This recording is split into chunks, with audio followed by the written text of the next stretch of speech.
ನಮಸ್ಕಾರ ವೀಕ್ಷಕರೇ, ರಾಜ್ಯಾದ್ಯಂತ 5, 8ನೇ ಮತ್ತು 9ನೇ ತರಗತಿಯಲ್ಲಿ ಓದುತ್ತಿರುವಂತಹ ವಿದ್ಯಾರ್ಥಿಗಳಿಗೆ ಹಾಗೂ ಪಾಲಕರಿಗೆ ತುಂಬಾನೇ ಮಹತ್ವವಾದ ಮಾಹಿತಿಯ ಈ ವಿಡಿಯೋಗೆ ತಮ್ಮೆಲ್ಲರಿಗೂ ಆತ್ಮೀಯ ಸ್ವಾಗತ. ಹೌದು ಸ್ನೇಹಿತರೆ, ನಿಮಗೆಲ್ಲರಿಗೂ ತಿಳಿದಿರುವಂತೆ 5ನೇ ತರಗತಿ, 8ನೇ ತರಗತಿ ಹಾಗೂ 9ನೇ ತರಗತಿಯಲ್ಲಿ ಓದುತ್ತಿರುವಂತಹ ವಿದ್ಯಾರ್ಥಿಗಳಿಗೆ ಪಬ್ಲಿಕ್ ಪರೀಕ್ಷೆ ನಡೆಯುತ್ತಿದ್ದು ಇದನ್ನು ಸುಪ್ರೀಂ ಕೋರ್ಟ್ ತಡೆ ಹಿಡಿದಿದೆ. ಮತ್ತೆ ಪಬ್ಲಿಕ್ ಪರೀಕ್ಷೆ ಯಾವಾಗ ಸ್ಟಾರ್ಟ್ ಆಗುತ್ತೆ ಅಥವಾ ಸ್ಟಾರ್ಟ್ ಆಗುವುದಿಲ್ಲವಾ ಎನ್ನುವ ಹಲವಾರು ಪ್ರಶ್ನೆಗಳು ವಿದ್ಯಾರ್ಥಿಗಳಲ್ಲಿ ಹಾಗೂ ಪಾಲಕರಲ್ಲಿ ಉಂಟಾಗಿರುವಂತದ್ದು ನಿಜವಾಗಿದೆ. ಬನ್ನಿ, ಈ ಎಲ್ಲ ಪ್ರಶ್ನೆಗಳಿಗೆ ಏನೆಲ್ಲ ಅಪ್ಡೇಟ್ಸ್ ಬಂದಿದೆ ಎಂಬುದನ್ನ ಈ ವಿಡಿಯೋದಲ್ಲಿ ತಿಳಿಯೋಣ.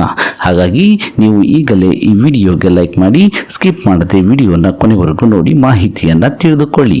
ಅದಕ್ಕೂ ಮುಂಚೆ ನೀವು ಹೊಸಬರಾಗಿದ್ದು ಇನ್ನು ನಮ್ಮ ಚಾನಲ್ಗೆ ಸಬ್ಸ್ಕ್ರೈಬರ್ ಆಗಿರದಿದ್ದರೆ ಈಗಲೇ ಕೆಂಪು ಅಕ್ಷರದಲ್ಲಿರುವ ಸಬ್ಸ್ಕ್ರೈಬ್ ಪದದ ಮೇಲೆ ಕ್ಲಿಕ್ ಮಾಡಿ ಪಕ್ಕದಲ್ಲಿ ಬರುವ ಬೆಲ್ ಬಟನ್ ಅನ್ನು ಒತ್ತಿ ಹಾಲ್ ಅಂತ ಸೆಲೆಕ್ಟ್ ಮಾಡಿಕೊಳ್ಳಿ.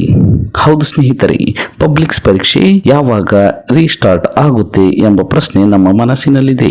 ಏಕೆಂದರೆ ಈಗಾಗಲೇ ಸಮ್ಮರ್ ಹಾಲಿಡೇಸ್ ಬರುತ್ತಿದ್ದು ಬೇಗ ಪರೀಕ್ಷೆ ಮುಗಿದಿದ್ದರೆ ಆರಾಮಾಗಿ ಸಮ್ಮರ್ ಹಾಲಿಡೇಸ್ ಅನ್ನ ಕಳೆಯಬಹುದು ಎಂಬ ಪ್ಲಾನ್ ನಿಮ್ಮಲ್ಲಿದೆ. ಇದಕ್ಕೆಲ್ಲ ಸಂಬಂಧಿಸಿದಂತಹ ಲೇಟೆಸ್ಟ್ ಅಪ್ಡೇಟೆಡ್ ಮಾಹಿತಿ ನಿಮ್ಮೆಲ್ಲರಿಗೂ ಸಿಗಲಿದ್ದು 5ನೇ ತರಗತಿ, 8ನೇ ತರಗತಿ ಹಾಗೂ 9ನೇ ತರಗತಿಯ ಪಬ್ಲಿಕ್ ಪರೀಕ್ಷೆಯ ಕುರಿತಾಗಿ ಹಿಯರಿಂಗ್ ಬಂದ್ಬಿಟ್ಟು ಮತ್ತೆ ಸೋಮವಾರಕ್ಕೆ ಮುಂದೂಡಲಾಗಿದೆ. 18ನೇ ತಾರೀಕಿನಂದು ಹಿಯರಿಂಗ್ ಇದೆ.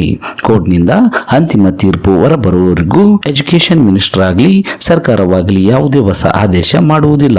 ಕೋರ್ಟ್ನಿಂದ ಬರುವ ಆದೇಶ ಫೈನಲ್ ಆಗಿರುತ್ತೆ. ಕೋರ್ಟ್ ಪರೀಕ್ಷೆ ನಡೆಸಬಹುದು ಎಂದು ಹೇಳಬಹುದು ಅಥವಾ ಪರೀಕ್ಷೆ ನಡೆಸಬಾರದು ಎಂದಾದರೂ ಹೇಳಬಹುದು. ಕೋರ್ಟ್ನಲ್ಲಿ ಏನು ಡಿಸಿಷನ್ ಆಗುತ್ತೆ ಅದೇ ಫೈನಲ್ ಆಗಿರುತ್ತೆ.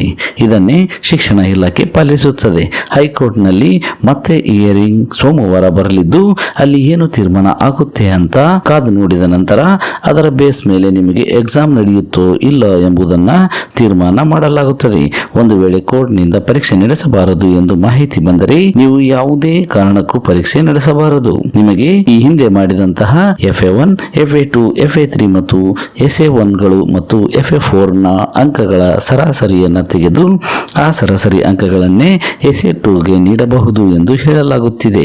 ಮುಂದಿನ ವೀಕ್ ನಲ್ಲಿ ನಿಮಗೆ ಇರುವಂತಹ ಎಲ್ಲಾ ಡೌಟ್ಗಳಿಗೂ ಆನ್ಸರ್ ಸಿಗಲಿದೆ. 20ನೇ ತಾರೀಕಿನ ಒಳಗಾಗಿ ಈ ಪ್ರಾಬ್ಲಮ್ ಸಾಲ್ವ್ ಆಗಬಹುದು ಎಂದು ಹೇಳಲಾಗುತ್ತಿದೆ. ಒಟ್ಟಿನಲ್ಲಿ ಕೋರ್ಟ್ನಲ್ಲಿ ಹಿಯರಿಂಗ್ ಇರುವುದರಿಂದ ಸೋಮವಾರ ಏನಾಗುತ್ತದೆ ಎಂಬುದನ್ನು ಕಾದು ನೋಡಬೇಕಾಗಿದೆ.